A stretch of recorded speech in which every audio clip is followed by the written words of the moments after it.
Hello my dear friends, welcome back to my YouTube channel IT education and smart learning. उम्मीद करता हूँ आप सब खैरियत से होंगे।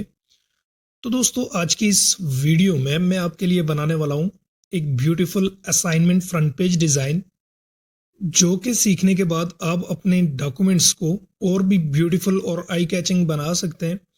तो जल्दी से अपनी वीडियो को स्टार्ट करते हैं। सिंपली आपने एमएस वर्ड को ओपन कर लेना है। ओपन करने के बाद कुछ इस तरह का इंटरफेस आपके सामने शो हो जाएगा। अब यहाँ पर फ्रंट पेज डिजाइन करने के लिए सबसे पहले आपको पेज का सेटअप करना है। सिंपली आपने लेआउट टैब के अंदर चले जाना है। यहाँ पर आपको लेफ्ट साइड पे पेज सेटअप का ऑप्शन मिल जाएगा। यहाँ पर आपने पेज साइज के ऊपर क्लिक करना है और यहाँ पर आपने A4 साइज को सेलेक्ट कर लेना है। देन आपने यहाँ पर मार्जिन को आपने सिंपली क्लिक करके यहाँ पर क्या कर लेना है, नैरो।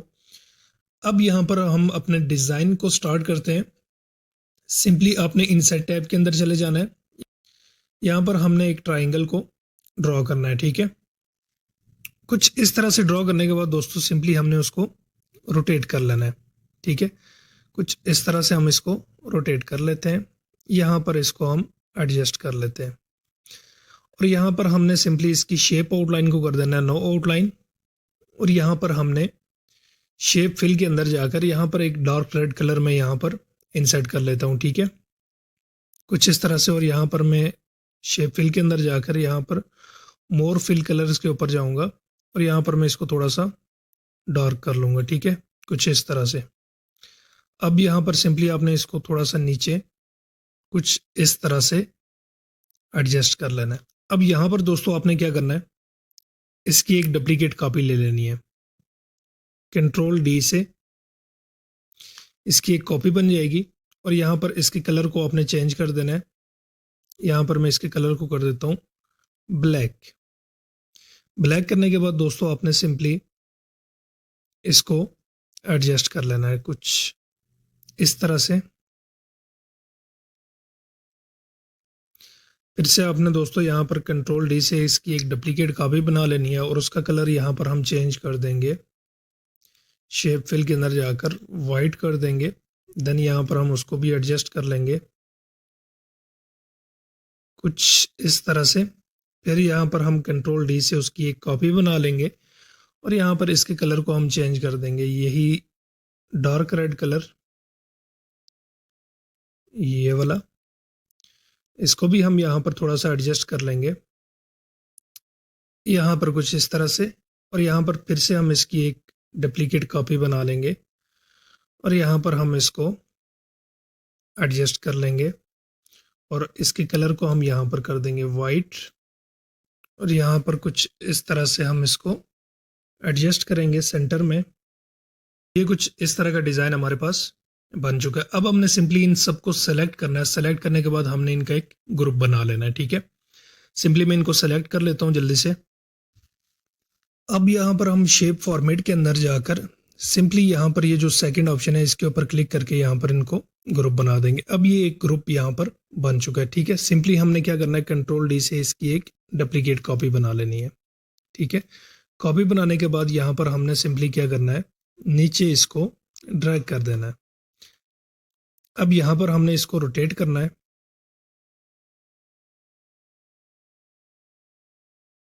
मैं इसको यहाँ पर जल्दी से एडजस्ट कर लेता हूँ। तो दोस्तों ये यहाँ पर कुछ इस तरह से हमारा डिज़ाइन बन के रेडी हो चुका है, ये आपको सामने शो हो रहा होगा। अब यहाँ पर दोस्तों हमने क्या करना है, एक बॉर्डर लाइन यहाँ पर इंसर्ट करनी है, एक बॉटम में और एक यहाँ पर ऊपर वाली तरफ, ठीक है। तो सिंपली मैं इसको जल्दी से इंसर्ट कर लेता हूँ। यहाँ पर शेप्स के ऑप्शन में जाएंगे।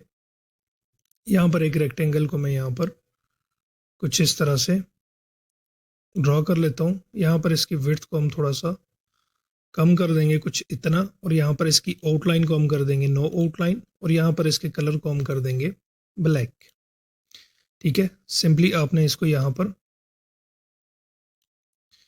कंप्लीट कर देना है और यहाँ पर इसको ऊपर की तरफ एडजस्ट कर लेना है, ठीक है। एडजस्ट करने के बाद दोस्तों यहाँ पर सेंड टू बैकवर्ड इसको कर लेना है। बॉटम में एडजस्ट कर देंगे कुछ इस तरह से। यहाँ पर ये थोड़ा सा और नीचे जाएगा, यहाँ पर भी हम इसको सेंड टू बैकवर्ड कर देंगे, ठीक है। अब आप देख सकते हैं यहाँ पर कुछ इस तरह का डिज़ाइन हमारे पास बन चुका है। अब यहाँ पर हम इसको थोड़ा सा राइट करेंगे इसके ऊपर, ठीक है। जो भी आपने अपने असाइनमेंट के हवाले से यहाँ पर जो भी लिखना है आपने सिंपली उसको लिख लेना है, ठीक है। सिंपली यहाँ पर हम चले जाएंगे इंसर्ट टैब के अंदर और यहाँ पर शेप्स के अंदर जाकर आपको यहाँ पर एक इस तरह का टेक्स्ट बॉक्स आपने यहाँ पर ड्रॉ कर लेना है। ड्रॉ करने के बाद यहाँ पर हम लिखेंगे होम असाइनमेंट,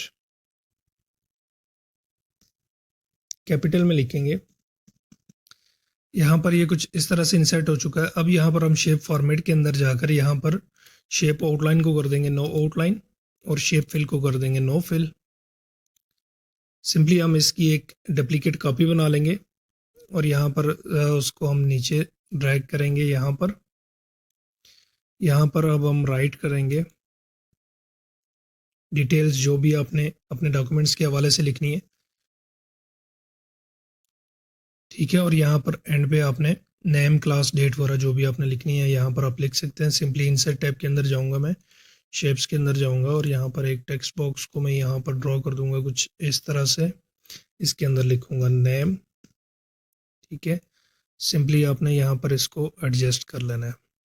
बाकी भी जो भी जितने भी डिटेल्स आपने यहाँ पर ऐड करनी है अपनी मर्जी से आप यहाँ पर ऐड कर सकते हैं, ठीक है। मैंने यहाँ पर आपको समझाने के लिए ये टेक्स्ट यहाँ पर ऐड किया है, ठीक है। बाकी डिज़ाइन आपको सिखाना था और ये मैं आपको बता चुका हूँ कि ये सिंपल और अट्रैक्टिव डिज़ाइन आप ऐसे MS वर्ड के अंदर कर सकते हैं।